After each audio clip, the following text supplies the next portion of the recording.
Believe it or not, it's week 18 in the NFL. The regular season finale, but in Chicago, it doesn't matter because we're going to the playoffs for the first time in a long-ass time, and we have actually a shot in a wide-open NFC.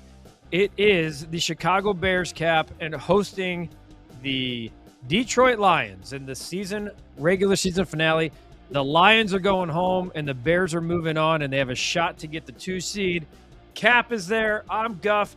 It's all brought to you by Guzman Y Gomez. You like my new little beanie here, Cap? A Guzman Y Gomez little Where's beanie. my gear? Well, if you didn't leave for 8 days, I'll get you some. You'll have new gear this week, my friend. We got some little beanie from Guzman Y Gomez, of course. We've been saying it forever. I just put an order in to go pick up as soon as we're off the PreKap here, the $7 Cali burrito. I like the Cali burrito and the Cali Cap burrito. There's two different kinds. Cali Cap is no fries. Cali burrito has fries in it, no rice, no beans. $7. Normally $11.20, $7 until the end of January. Good afternoon. What happens when you partner with the recap, you get some sweet treats. Hopefully, Nicholas Moreano will join us here shortly. This line's moved all the way up to 4.5, Cap. We're seeing action from all over the NFL. I think the meaningful games are going to all start here at the 3:25 kick. A lot of kind of blah. You've seen some teams rest starters.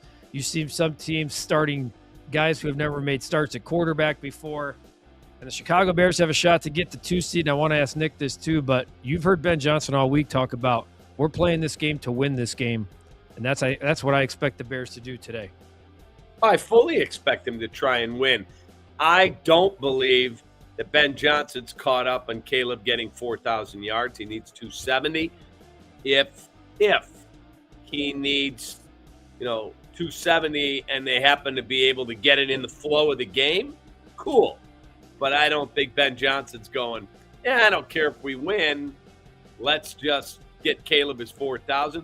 Because when Patrick Finley from the Sun-Times, our guy who I love, asked him about it, he goes, is that a big deal? And Patrick Finley said, yeah, around here it is, coach. He said, well, how many teams have never had a 5,000-yard passer? He said, I'm not caught up in all of that. I just want to win. That's it.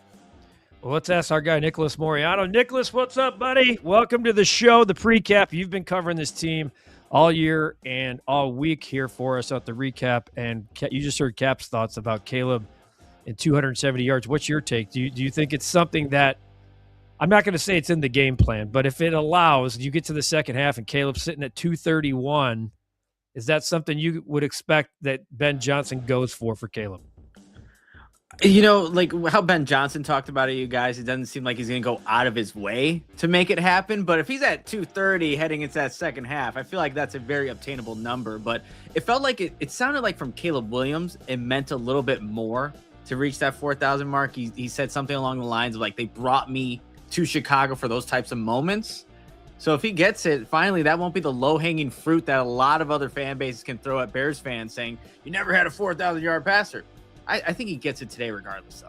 But didn't he say, how many 5,000-yard passers have we seen?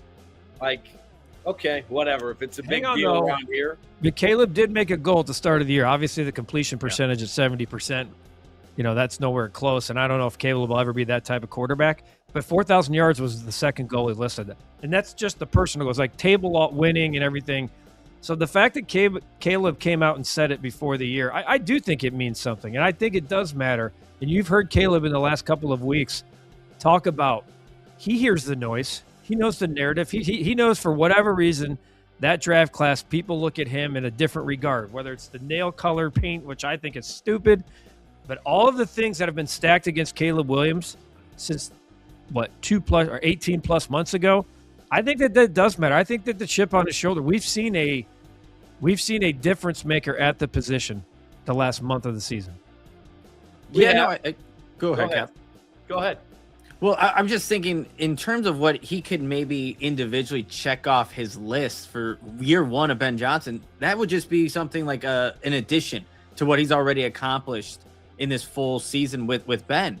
Just 4,000-yard passer. He's obviously ascending each and every game, and in the clutch moments, you can put that on his list of things that individually Caleb Williams wants to accomplish.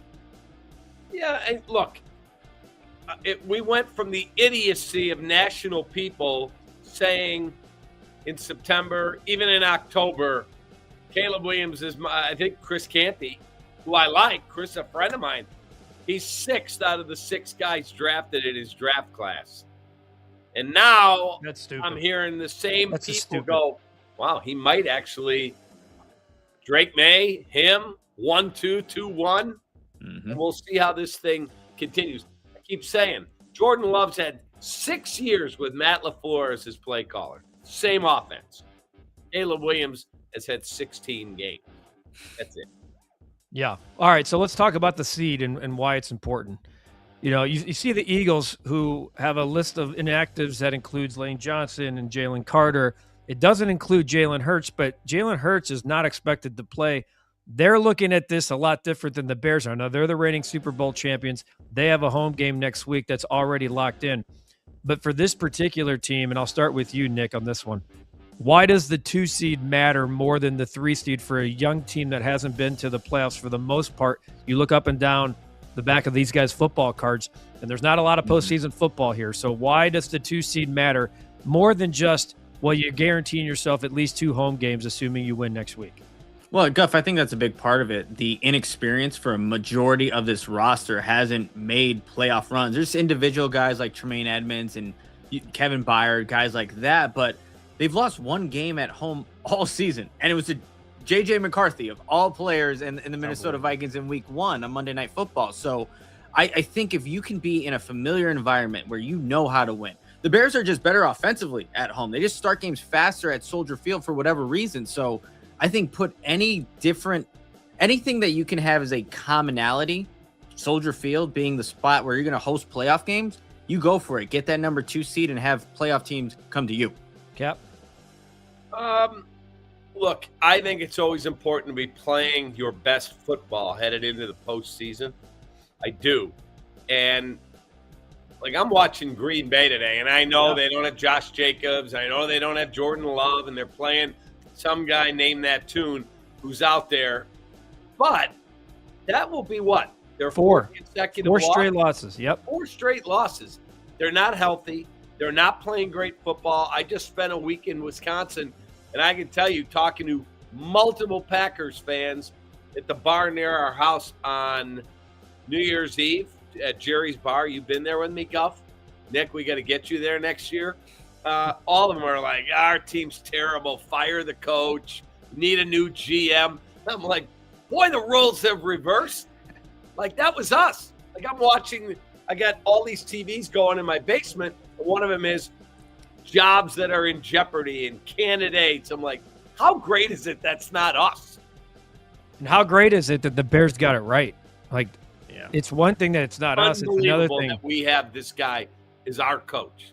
I mean, when you start to hear these shows across the country, pregame shows included, that are mentioning the Bears as amongst the best head coach and best play callers in the NFL, it really does feel like we're in Stranger Things. I know Stranger Things just wrapped up, but it feels like we're in the upside down. That people are talking about the Bears. Things, but I can imagine. Yeah, well, you're the one. So yeah, great analogy. Great. My wife would be the second.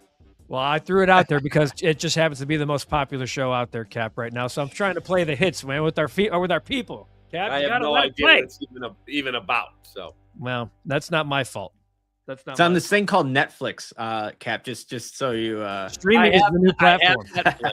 Streaming is the new platform, which is exactly what we're doing now. Phil Simms, this guy likes to stir the pot more than anybody. Drake May already threw for 4,000 yards this year. Google that guff. Phil, I could care less. Everything you've said the last 4 weeks on this channel, literally everything, has been wrong. So I appreciate you. Keep stirring the pot. I just want you to keep. You've been wrong about Ohio State. You've been wrong about Indiana. You've been wrong about Caleb Williams. And that's the most important part. And a lot of people have. Like Cygnus here says, how many Bears fans now are still pinning for Fields or Bagent? Right? Nobody is pining for Fields or Bagent. Nobody's pining for Fields or Bagent. And I like Tyson Bagent. So do I. He's a really solid backup. And he's a great dude. Good friend of the channel. But Justin Fields, he's a wonderful kid. He's just not a very good quarterback in the National Football League. It is what it is. The real Phil Simms, the real Phil Simms said, please don't embarrass my name anymore. I did hear, back to your point about the Packers and momentum. I heard Waddle and Sylvie on the pregame show on ESPN 1000 a short time ago, and Waddle was really honing in on that. And that's why rushing your starters is one thing. If you had a big win, like if they were to beat the Bears a couple of weeks ago, obviously the whole NFC North changes then, or if they beat the Ravens a week ago, then I think there's a case, whatever happens, happens. But the way they lost the Bears game, and then they get boat raced at home to the Ravens, and now you haven't scored. I know it's most of your second and third team play. What momentum do you have, Cap? You haven't given a winning locker room speech in a month, and now you're walking into a raucous Soldier Field, and this place, you thought it was crazy that Saturday night. Oh, baby. People are going to start drinking for the game tomorrow. People will be like, can I have this week off to get ready for this? Yeah, they're like holidays. As they should. When was the last time we've seen a playoff game at Soldier Field? 2018, you guys. Like, it's been a while. So for those Bears fans that are wanting this, I completely understand why. And I think we all watched that 2018 team. I remember watching that playoff game and the double doink and everything that followed, and we all talk about what if and the path. But we walked into that game really nervous. I'll have the same butterflies walking into next week's game, but I feel so confident about the trajectory of where this team is going forward that I'm willing to let it play out the way it plays out. It's a completely different feeling in 2026 than it was in 2018, Cap. Yep. First of all, and I loved Mitch. I did an appearance with Mitch at dinner with him, and I went, okay, this guy gets it. Like, he is a quality human. And I watched him interact. It was an event for people with severe stuttering problems. I mean, severe. And I had to interview Mitch in front of this whole crowd. Well, we went into this room at this country club, and there was probably 50 kids. And these kids were lined up, and he's like, take a deep breath. I'm just like you. I put my pants on just like you do. I'm just Mitch, man. These kids were terrified, and they couldn't speak. And this organization does amazing work. And I watched him interact with each kid, and I went, man, if you could figure out the play part of it, you've got every other part of it down. He was amazing. It didn't work out. And at that point, when they went to the playoffs, don't forget, Mitch threw for 315 yards in the playoff game. And Doug Peterson was just on, pardon my take, in the last 6-8 weeks. Guff and I had it on in the office one day, and he said, I'm watching Mitch Trubisky carve us up, and then the field goal got missed by Cody Parkey. So I didn't feel like that team was anywhere close to this. No. And Tim here says what happened to Trubisky was bizarre. He had the goods. You know what he didn't have, though, Tim? He didn't have the coaching. He didn't have the full support. He didn't have – this is not just about Ben Johnson. This is why the Ben Johnson hire was so critical. Look at the support from Ben down. Look at they went out and got Case Keenum, who's another coach on the field. JT Barrett is their quarterback's coach. This is a top-down funneling to the quarterback, not just, hey, we got the head coach right, and that's all that matters. Because, Nick, you're there day in and day out. It is so much more. Declan Doyle, it is so much more than just Ben Johnson when they went in to give Caleb Williams the goods. They felt great about Tyson Bagent, but they needed a guy who's been through the war, up and down the ladder of the NFL, and Case Keenum. A lot of people are like, why are they bringing in Case Keenum? Go back and watch Intercepted a couple weeks ago with Kevin Byard, and you'll know why. Yeah, no, and it's not even just that. It's like every time that Caleb Williams, not every time, but a lot of times he's always mentioned his running game, right? And that's such a big part of what has helped this team become the leaders in the NFC North, have a playoff game, things like that. So I just think that when you have all of that going there for you, Guff, it's something that you can build off of. No doubt. It is time for us. Okay, one real quick thing I wanted to point out here. Rome not going today.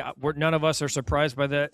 And no Ozzie Trapillo. No Ozzie Trapillo was the one that maybe raised my eyebrows at least for a second there. I'm guessing Theo Benedict takes that spot. Is this a position, Nick, that the Bears are just giving Ozzie? I think it's the knee, right? That was banged up with Ozzie. Ozzie Trapillo, the knee and quad. Okay, is this just the Bears using this as a precautionary to be right for next week? Or is there something more concerning here? No, I think it is precautionary. If you guys, I think it was Cassie Carlson or maybe Caitlin Sharkey who posted a video of Ozzy. You can see the bruise on his back right leg. It's massive. So I think in this case, it is probably just, hey, let's take the safe route here. Theo Bennett has played. It's been a while since he's played at that left tackle position, but you want to be as healthy as you possibly can going into your first playoff game at Soldier Field since 2018. So get the Canadian left tackle some reps there, and hopefully you can keep Caleb Williams upright enough where he can get the 270 yards that he needs to get 4,000. Yeah, I have this. Go ahead, cool. Cap. It would be cool. I hope it happens. Look, I really still am not convinced that we found our left tackle for a team trying to win a Super Bowl. Solid player. I mean, are we trying to win the Super Bowl next year? Yes. This team should have an open window to do that. Yes. I'm not convinced Ozzy Trapillo is that guy. We'll see. I don't think anybody's arguing that, but he's looked good, admirably filled in well, I think, to give the Bears something in the immediate future. Some guy that's a friend of mine, he shows up in the middle of my screen here. Oh, there you go. He sent this to me. Caleb Williams arrived at Soldier Field today. You want to talk about coach-quarterback relationship? This is Caleb Williams arriving to Soldier Field today wearing Ben Johnson's high school jersey. How awesome is that? Isn't that cool? That is, I mean, that connection. It's funny hearing Caleb say he didn't even know if he liked him initially, if Ben liked Caleb initially, but look how far they've come. I mean, we're rocking his high school football jersey going into the last game of the regular season. You can't beat it, you guys. It's the best. That's why I say he gets a 270 today. All right, prediction time. I'll start. I'm going to go Chicago. I think the Bears, all week I felt strong about this. I think the Bears run away in this game. I do. I think they run away and hide. I think they win by double digits. I feel strong about it. I do think the defense is going to give up theirs. I think the Lions will get some. I wouldn't be surprised if it got to a certain spot in the game where the Lions maybe pulled a Jahmyr Gibbs or something to keep him healthy moving forward. I'm going Bears 34, Lions 20. Wow. Nick, what do you say? Actually, I like Kyle's score there that we just had up there. 27-20 is where I'm kind of thinking this game's going to be. Like you, Guff, I don't know how long Dan Campbell's going to keep everybody in here because, look, they are playing for pride and things like that, but you can only go so far. You don't want to have anybody injured. The thing I'm most curious to see is, like, how does Dennis Allen's defense respond after last week? I want to see a motivated group, one that can get off the field if they're not creating takeaways. That's the thing I'm most curious about. So 27-20 Bears. Yeah, I believe I'm trying to remember what my pick was on the Guzman Y Gomez prediction video on Friday. I don't even remember. That was 48 hours ago. Come on, man. Guff, come on now. Squirrel. Hold on, I'm gonna look and see what I think it was said. significant. I think it was somewhere in the Thought it was 27-20. Well, I like Tim's action. 34-12. You never catch a bear asking to have his belly rubbed. We got Florida Bears fan 32-17 Bears. Brett Kaplan, I think he's watching the game with you if I'm not mistaken. He's got the Bears right 23-14. Landon's putting on his Chasing Greatness hoodie now. If you're a member of this, Brett is wearing his. Of course he is. If you're a member of this fine channel, there's a members only video in the shorts. A lot of you have already chimed in with your predictions. If you have yet to do so, you got about 30 minutes. Go to the channel, watch the video. In the comments, pop in Bears 34. In this case, Eric, you would say 31-14, Landon 35-17. Richard would say 53-14. If it's 53-14, Caleb's going well over 270. Well over. Cap, what did you say? Did you figure it out yet? Watching your video. I got it right here. 27-20 is what I said. Since Nick already has that, I'll say Bears get 20. I'll go 30-17. 30-17. Every one of us has a Bears victory, a 2-seed, and a cover. I like that. Yeah. You know what I'm doing right now? The second we sign off, I'm literally going to Guzman Y Gomez in Des Plaines. I'm sprinting there right now. I'm going to pick up a boatload of Cali burritos and other fun stuff for the family, and we're going to watch the Bears game knuckle deep in some Cali burritos. $7 instead of $11.20. The fact that they're $7 means I'm going to get at least 4 or 5 of them. the Cali Cap burrito, Nick. Have you heard this? The Cali Cap burrito is friesless. I don't like that. Oh, that's interesting. That's interesting. That's what kind of makes the Cali burrito. I think the Cali burrito with the fries in there. But Cap, you do you. It is what The it is, Cali man. Cap burrito, no rice, no beans, some fries. By the way, I have a question. Do you think that Katie Langen took a same-game parlay of 2 Alec Pierce touchdowns? Because he's got them. I think that's a little too personal, Cap. Nick, that's her ex-high school boyfriend. Oh, that's So much for wow. Yeah, I can't wait for the comments to follow here on this show and the recap lunch hours to follow. Nick, appreciate you, brother. Looking forward to your reports all week leading up to the Bears' first-round game, hopefully against the Green Bay Packers. Cap, immediately following the game, we'll have the Bears recap, putting a bow on the 2025 regular season. And then Tuesday, don't forget Tuesday, we will be at Hooters O'Hare on Higgins to not only wrap up the regular season, but more importantly, look ahead to the Chicago Bears going to the NFC playoffs. Hopefully, you're going to come out and hang with us? I was just about to say, I'm definitely going to be there. Let's go. All right. Tuesday It's night. good way to raise a glass in honor of your Chicago Bear. Boys, enjoy watching the game. I know I will. Can't wait to see what happens. Bear down, baby. Let's Chicago go. Bears and the Detroit Lions for a final time in 2025. We'll see you after the game. Cap? I'll see you guys after the game for the recap, and I'll see you all Tuesday night as well. What you're supposed to say? Take that. There you go.